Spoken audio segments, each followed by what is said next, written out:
laporan investigasi. Oke, ini laporannya. Guys, dengar baik-baik.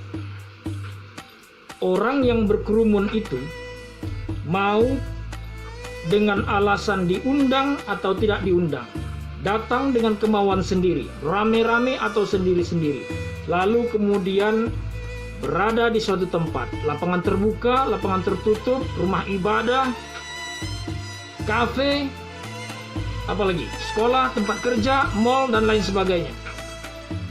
Gak soal bro, dimanapun tempatnya, apapun nama acaranya, Anda datang dengan atau tidak datang atau tidak datang, maksud saya datang diundang atau tidak diundang, Anda datang dengan kemauan sendiri atau karena diajak orang lain, atau Anda tiba-tiba saja melintas, lalu kemudian ketika Anda melihat di suatu tempat itu ramai, Anda datang menambah jumlah kerumunan. Yang jadi persoalan sekarang apa? Yang jadi persoalan, terjadi kerumunan. Apa penyebabnya? Gak jadi masalah. Ada tokoh, ada pemimpin formal ataupun non-formal yang hadir. Bukan itu persoalannya. Persoalannya adalah kalau sudah terjadi kerumunan dengan sebab apapun, maka kerumunan itu tidak dibenarkan secara hukum dan harus ditindak tegas. Sekurang-kurangnya dibubarkan. Tapi karena contohnya sudah ada bahwa Habib Rizik sudah diambil tindakan hukum baik secara perdata maupun pidana, maka menurut hemat saya semua pelanggaran haruslah ditindak juga secara hukum baik perdata maupun pidana secara tegas, adil dan merata. Jadi jangan bikin alasan-alasan lagi bro.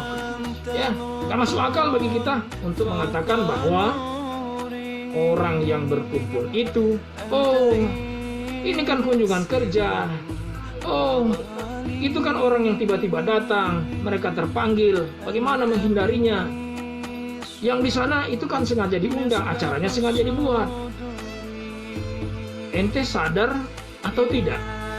Kalau ada tokoh, ada kegiatan, lalu orang datang, diundang atau tidak diundang, yang jadi alasan bagi pembubaran dan penegakan hukumnya bukan karena dibuat acara itu dengan sengaja, atau bukan karena ada tokoh ataupun acara, tetapi karena sudah terjadi kerumunan yang bisa menimbulkan klaster-klaster baru dalam penyebaran COVID-19. Atau tidak dalam bentuk klaster, ya, tetapi bisa saja terjadi penularan secara massal. Atau mungkin orang mengatakan, nggak ada apa-apa kok, rame, nggak ada yang terkena. Kalau memang itu you punya alasan, ya sudah, jangan buat peraturan-peraturan segala macam, ya kan, bebaskan saja semua orang. Gitu bro. Oke, bisa dipahami? Jadi jangan bikin alasan ya, nggak ada alasan-alasan. Ini kan orang tidak sengaja buat acara, tidak sengaja diundang, mereka datang spontanitas. Bukan itu masalahnya bro. Masalahnya adalah telah terjadi kerumunan, sehingga kerumunan itu harus ditindak, dibubarkan atau diambil tindakan secara perdata maupun pidana. Tapi sekali lagi saya ingin katakan, karena sudah ada orang yang dijadikan contoh, sudah diambil tindakan secara perdata dan pidana, yaitu yang mulia Habibana Rizik Syihab, maka semua orang pun yang melakukan pelanggaran haruslah diambil tindakan yang sama, merata, tegas, keras, dan adil. Demikian laporan 6. Siap komandan, laksanakan.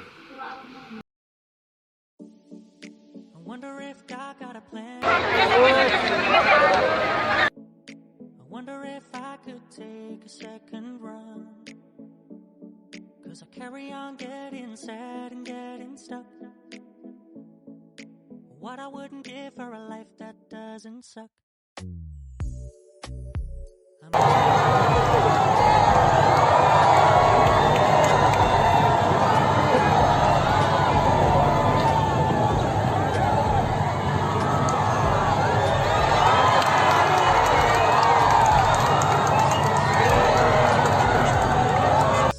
pemerintah memperingatkan kepada para kepala daerah, pejabat publik, aparat, dan masyarakat di seluruh Indonesia bahwa pemerintah akan menindak tegas dan melakukan penegakan hukum bila masih melakukan pengumpulan massa dalam jumlah besar. Hindari kerumunan, jaga keluargamu. Pada masa pandemi ini telah kita putuskan pembatasan sosial, termasuk di dalamnya adalah pembubaran kerumunan. Untuk itu saya minta pada Kapolri, Panglima TNI, Ketua Satgas Penanganan COVID untuk menindak secara tegas jika ada yang melanggar pembatasan sosial tersebut. Saya juga minta pada Menteri Dalam Negeri untuk mengingatkan, kalau perlu menegur kepala daerah baik bergubernur, bupati, wali kota, untuk bisa memberikan contoh-contoh yang baik pada masyarakat. Jangan malah ikut berkerumun.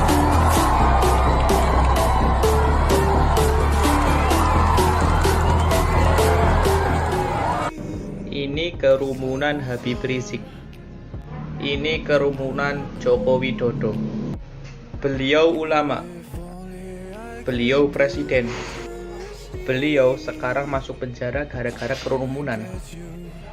Kalau beliau ini nggak tahu. Oke, brother. Kalau dia mengatakan tidak tahu, kalau begitu kita tuntaskan lewat sebuah pertanyaan, bukan pernyataan. Pertanyaannya, apakah kerumunan yang ditimbulkan oleh kedatangan Jokowi ke suatu tempat, apakah itu kunjungan kerja, apakah itu kunjungan formal atau non-formal, di lapangan ataupun di tempat tertutup, itu kerumunan atau bukan kerumunan?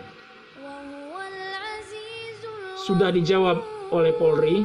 Saya pernah baca dalam sebuah lansiran tangkapan layar. Saya tidak tahu pasti apakah itu memang merupakan statement Polri, tetapi begitulah yang saya baca. Katanya itu bukan kerumunan dan bukan merupakan tindakan pelanggaran hukum. Jadi jelas, kalau begitu pendapat kami untuk kami, pendapat Anda untuk Anda. Bagaimana, bro? Anda setuju? Oke, assalamualaikum warahmatullahi wabarakatuh. Selamat malam 86, Komandan. Ya, kita ketemu lagi dalam sebuah arena pembahasan tentang kerumunan COVID-19.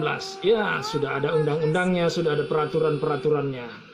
Orang yang melanggar bisa dikenakan denda, bahkan diberikan sanksi pidana. Dan korbannya adalah seorang yang sangat hebat terkemuka di Indonesia ini, yaitu Habibana Rizik Syihab.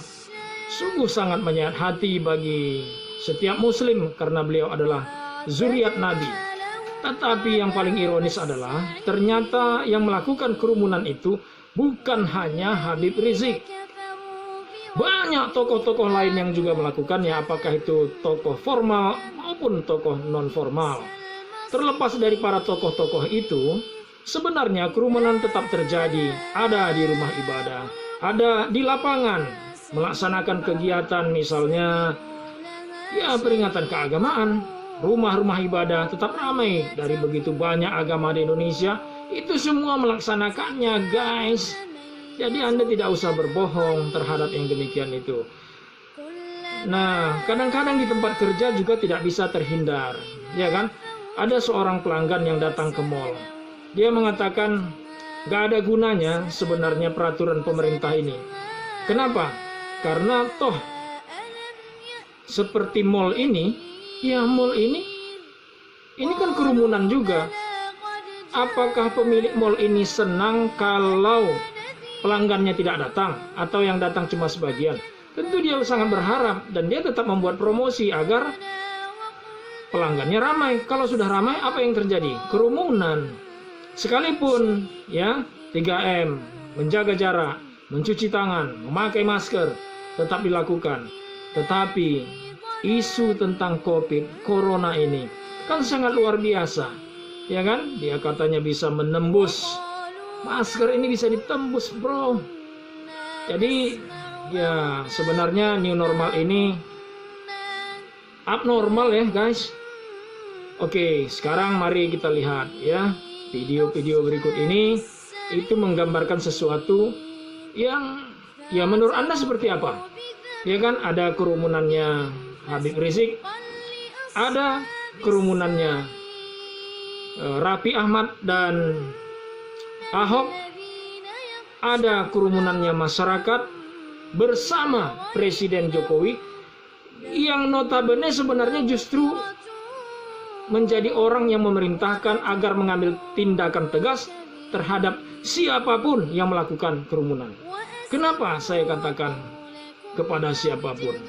Karena setiap warga negara berkedudukan sama di dalam pandangan hukum.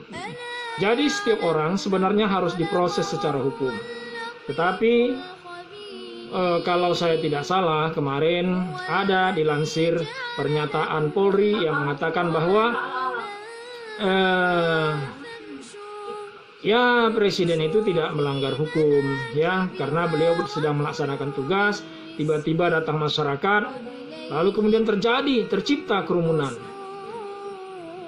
Ya, boleh jadi begitu guys, karena beliau itu juga adalah tokoh masyarakat, tokoh publik. Presiden, wajar kalau orang ramai datang. Tetapi kalau kita cerdas mencermati, sebenarnya Presiden bisa mengurangi jumlah kerumunan itu dengan cara misalnya tidak memberitahukan kedatangan beliau, ya kan, atau tidak memancing dengan memberikan sesuatu sehingga orang semakin ngumpul. Tetapi yang kita baca di balik semua ini, ya, ini ada skenario supaya orang terkumpul di tempat itu. Sebenarnya kalau tidak ada halo-halo, woro-woro, orang juga kan tidak tahu kalau Presiden mau datang. Ya kan? Diam-diam saja kunjungan. Kan Pak Jokowi biasa melakukan belusukan. Tapi karena yang dilakukan adalah cara-cara sistematis, ya apa yang terjadi? Orang terhimbau untuk datang. Orang tahu, otomatis datang. Ya kan? Jadi kemudian orang mengatakan, apa bedanya kerumunan Habib dengan kerumunan Jokowi? Katanya kerumunan Jokowi itu orang diajak. Yang bilang bahwa kerumunan Jokowi orang tidak diajak datang siapa? Kan gitu guys, ya kan? Begini maksudnya, orang Indonesia ini nggak goblok-goblok amat memahami persoalan seperti ini. Ya, jadi sudahlah, kita tidak usah saling menutupi satu sama lain. Semua kita bisa paham situasi ini. Yang pasti Habib Rizik sudah diproses, bayar denda 50 juta kepada Pemprov DKI, tetapi ternyata polisi masih melakukan tindakan pidana atas dirinya dan ditahan, tidak tanggung-tanggung ditahan. Sementara Raffi Ahmad, ya, kemudian Ahok tidak ditahan, dan banyak orang-orang yang tidak ditahan, dan banyak contoh-contoh yang sangat tidak bisa menjadi teladan. Nah, inilah yang sangat kita sayangkan guys, ya, di negeri yang negaranya berdasarkan Pancasila, tapi kemudian yang terjadi adalah sesuatu yang sangat tidak Pancasilais. Ya, terserah Anda deh bagaimana memutuskan semua ini, tetapi saya ingin katakan, kalau saya Presiden Republik Indonesia, Anda semua harus bersiap-siap untuk penegakan hukum yang adil, sama dan merata kepada siapapun. Dan saya akan menjadi orang pertama memimpin penegakan hukum itu di segala bidang. Nek Coyo, ya. Bagaimana Anda mau percaya dengan saya? Ya kan? Nek Coyo. Kenapa? Ya. Presiden aja nggak bisa dipercaya orang, bagaimana lagi saya, bro? Kira-kira begitu, ya. Tapi karena Pak Presiden sampai hari ini masa jabatannya juga masih ada beberapa tahun lagi, dan hampir tidak mungkin beliau dimakzulkan, ya, dimakzulkan, bro, di impeachment, di impeach, maka